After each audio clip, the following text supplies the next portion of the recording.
Hey Yuri, really great work on submitting these essays, and we'll look through them now. But it's clear that you're putting a lot of work into this, and that's really good. Lots of students don't do this amount of practice before exams, and that always has negative results. So you're really doing the best thing you possibly can to improve your English. So really well done. Let's have a look at your writing then. So first of all, you had the question on the restoration of old buildings. So the restoration of old buildings in major cities around the world costs enormous amounts of money. This money would be better spent on providing new housing and road development. To what extent do you agree or disagree with this opinion? Okay, so let's have a look at what you've got. Government spending is a worldwide controversial subject. Although funding the restoration of historic architecture is a relevant action to preserve cultural appreciation, other areas in need of public investment such as housing and road development cannot be undermined. This essay will present arguments and examples from Latin American countries to sustain that infrastructure expenditure should be prioritised by country leaders. Okay, good. So, a good opening paragraph, particularly your use of a nice concise sentence at the beginning that really sums it up. Government spending is a worldwide controversial subject. Good. Although funding the restoration of historic architecture is a relevant action to preserve cultural appreciation, other areas in need of public investment such as housing and road development instead of road development cannot be undermined. Now the word cannot is all one word, so cannot, C-A-N-N-O-T, cannot be undermined. This essay will present arguments and examples from Latin American countries to sustain that infrastructure expenditure should be prioritised by country leaders. Well done, really good. Okay, so you've started with a little bit of a descriptive element, so adhering to the question, and then you've gone on to explain what the essay will do, and it's nice and concise and clear, so good work.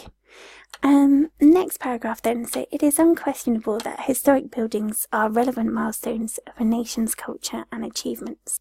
That is a really good sentence to use, and good use of milestones as well to show that moments in their development is good. However, their cost of maintenance should not surpass the government spending on housing initiatives, for a shortage of residences could unfold into the growth of inflation through the booming of rent tariffs. Okay, good. This one, it took me a second to understand what you were saying here. So, however, their cost of maintenance should not surpass government spending on housing initiatives is good. Here, I would use because a shortage of residences could develop into, one word, into the growth of inflation through the booming of rent tariffs. Okay. According to research, so according to research, not a research, to research by the Brazilian Ministry of Social Development, rents tend to rise 0.25%. So here we need to have point as a full stop, not as a comma. So 0.25%. For every 10 million divested from the development of homes. Good. Therefore, it is clear that politicians should target this specific area of social improvement for economic stability as well. Okay, well done. Good. Good work. Secondly, a lack of governmental funding on different transportation methods of goods could hinder a country's economy. Okay, this is due to the fact that trade depends upon the capacity of roads, railways and waterways. Research, again, so note A, research conducted by the University of Buenos Aires stated that Argentinian ports will come to a halt by the year 2030, note of, if the federal government decides to cut its forecasted budget spending on logistic projects. Okay. Okay, so this is a really good point, a really good paragraph as well. However, we need to link it to the question. Okay, so you're mentioning some really good research there and about Argentinian ports, but you're not saying why money would be better spent on this. Okay, we need to make it really clear. So you've mentioned that research conducted stated that Argentinian ports will come to a halt, but why is this a problem? Why does this demand that the government needs to spend money on this rather than anything else? For example, restoring old buildings. Okay, so link it back to the question. Okay. Good. And so your conclusion then. So concluding from the above mentioned arguments, even though investments on cultural heritage are of importance to a country, I strongly agree that public spending should be focused on infrastructural developments. Okay, good. If the current challenges of the world's logistic network are not tackled by the governments and businesses, global trade could face a grave threat. Okay, good. Let's just double check that one. Global trade could face a grave threat. What we could say here is global trade could face disaster, for example. So a grave threat doesn't quite fit here. We need a synonym there. Good. Overall, your writing is very strong. I'd say the main issue in this essay is structurally. So well, not really structurally, the structure is good. It's the fact that this paragraph here doesn't quite relate to the question. So it's not quite cohesive or coherent as you go through. Your introduction is good. Okay, so you're talking about how we should sustain infrastructure expenditure. Then you go on to mention historic buildings, which is good. And then that this could actually cause a housing issue. Okay, so you're getting into that part in the question on new housing, which is good. But then this paragraph is more descriptive than it is arguing. Okay, so we need to link this paragraph here back to that question to say why money is better spent on this road development than on restoring old buildings. Okay, and then as you come back, your conclusion is good. So it's really just this paragraph in the middle that just needs a little bit of work to link it to both this paragraph and your conclusion via the question. Okay, but some really strong work here, some great vocabulary, some really, really good structures in there too. I like the fact that you use quite a short sentence at the start of your introduction. It shows that you're a confident writer, that you don't have to use long winding sentences in order to introduce your topic, which is good. So yeah, some really strong points there. Really well done. Great work. Let's go on to the next one. So this is your piece that looked at whether schools should be entertaining or whether their sole purpose is to educate. Okay, let's have a look. Basic education is the cornerstone of every successful modern society. Good. Nevertheless, a more entertaining approach towards educational programs should be considered. Okay, this essay will present examples of Lego usage in classes, good, as well as research studies to support the idea that an innovative learning path is a trend set to stay. Okay, again, a really strong, good introduction. You're getting into a good routine of using a statement at the beginning. So quite a short statement, but one that encompasses what your essay is about. So this is a good habit. As well, you've got a nice phrase here that something is a trend set to stay is good.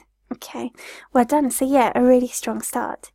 Even though traditional teaching methods have proven results, there is ample evidence that alternative ways of presenting content to students contribute to its retention. Okay, good, well done. This is the reason why classes with a project-based orientation with the use of Lego blocks provide amusement as well as skill development to learners. Okay, a recent study by the Ministry of Education and the Lego Company showed that pupils from schools with alternative curricular options had an SAT score 5% higher than schools with conventional programs. Therefore, it is obvious that combining education with a diverse range of complementary courses and tools generates, with an S, significant results in test performance. Good, well done. Okay, this is good. For this word at the end where we've got tests, we need to take off the S and have test performance. But yeah, this is a really strong paragraph and a good example here as well with the use of Lego.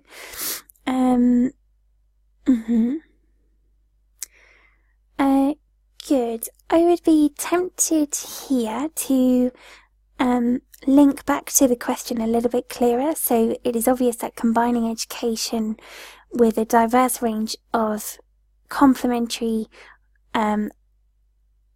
entertaining courses you could possibly have, because it's linking to that word entertaining up here, and tools generate significant results in test performance. Okay, so making sure you're making it clear that you're linking back to the question all the time. Another argument to be considered is that excessive discipline with regards to traditional course formats tend to disengage learners. Okay, so another argument to be considered is that excessive discipline with regards to traditional course, no S, formats tend to disengage learners. This is due to the fact that linear stimuli by the teachers will disable students to respond creatively to learning. Okay. Good. Okay, so be careful with this word here of using disable because it doesn't quite work here. So what we could say is that due to the fact that linear stimuli by the teachers will discourage students from responding creatively to learning. Research by the MIT stated that people fixate information in two different ways, by reading and by experiencing. Okay. This one, instead of fixate, because it has a slightly different meaning, I would use retain. So stated that people retain, R-E-T-A-I-N, retain information in two different ways, by reading and by experiencing. Consequently, the challenges posed by the result of this MIT study requires schools to offer a broader range of methodologies to constantly engage. So the challenges posed by the result of this MIT study requires schools to offer a broader range of methodologies to constantly engage. Yeah, good. Well done. So, concluding from the above mentioned arguments, I strongly agree that schools have to be more entertaining in order to retain the attention of students and provide a fresher take on education. Good. So here you've used retain. Okay. Provide a fresher take on education. Good. Be careful with this phrase, concluding from the above mentioned arguments. It's a little bit wordy, whereas what we could say is in conclusion. Okay. Good. It is a fact that learning centres will continue to align its curricula to students' ever-changing information demands. Okay, so it's a fact that learning centres will continue to align, no ED, their, instead of its, their curricula to students' ever-changing information demands. What we could say here is students' ever-changing educational needs instead of information demands. So possibly just change that last one to educational needs, because you've mentioned about the MIT saying that students retain information in two different ways, so that would be a good thing to summarise as educational needs. But yes, a really strong, again, piece of writing, lots of great vocabulary. You managed to use some very good structures as well. some confident vocabulary like this one, a trend set to stay, which we mentioned earlier. Your use of Lego is good. Okay. Good. All the way through you've linked to the question. There are perhaps moments when you could make that slightly clearer, so particularly in the last sentence of a paragraph, that's really the point to reiterate how this links to the question. Make it really clear to the reader that this links to the question because of this. This is important because of this. Okay, so we always want to make it really, really clear. Like we said, maybe think of an alternative to concluding from the above mentioned arguments. It's a little bit wordy and perhaps a phrase that uses a few more words than we need to use for that. But yeah, not denying that it's a very strong piece of writing, so really, really well done, and a piece of work that you should genuinely be very proud of.